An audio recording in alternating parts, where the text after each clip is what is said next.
Vamos então à segunda lei de Newton, certo? A segunda lei de Newton é conhecido como o princípio fundamental da dinâmica, certo? Então, o que ela diz?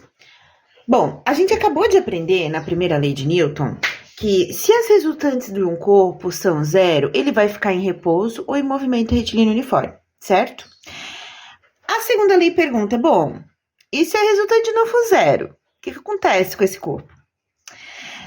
Ele vai produzir algo que a gente conhece por aceleração. A segunda lei de Newton coloca justamente isso, que se a força resultante ela não é zero, ela vai modificar a situação de movimento de um corpo. Ela vai modificar o vetor da velocidade, através, então, da aceleração, certo?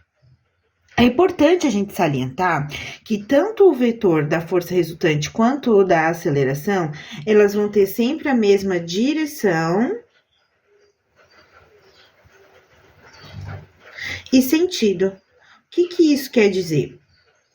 Que se eu faço a força para um lado, a aceleração precisa ser exatamente para o mesmo lado, para a mesma direção e sentido. Elas sempre atuam juntas, certo? Uma implica na existência da outra, sempre para o mesmo sentido.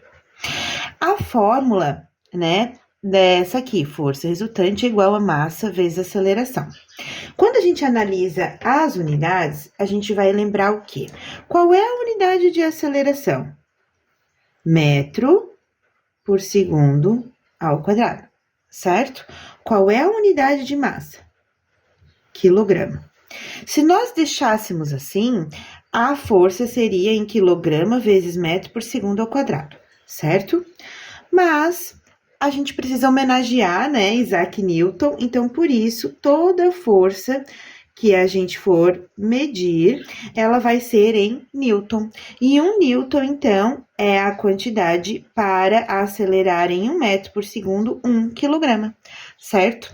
Então, olha lá, FR de força resultante, expresso então em newtons, a massa precisa estar em quilograma e a aceleração em metro por segundo ao quadrado. Voltando para cá, vale a gente lembrar também, se eu aumento a massa de um corpo, aumento muito, é muito mais difícil de eu colocar, fazer com que ele saia do repouso, ou seja, que eu produza uma aceleração sobre ele, ou fazer ele também deixar do movimento que ele está, ou freá-lo, né? Quanto maior a massa de um corpo. Então, por isso é que a gente diz que a massa é a medida da inércia de um corpo. Ou seja, quanto maior o valor da massa, mais difícil de tirar esse corpo da situação de inércia. Isso aqui é importante, vale vocês colocarem aí em destaque no caderno de vocês, certo?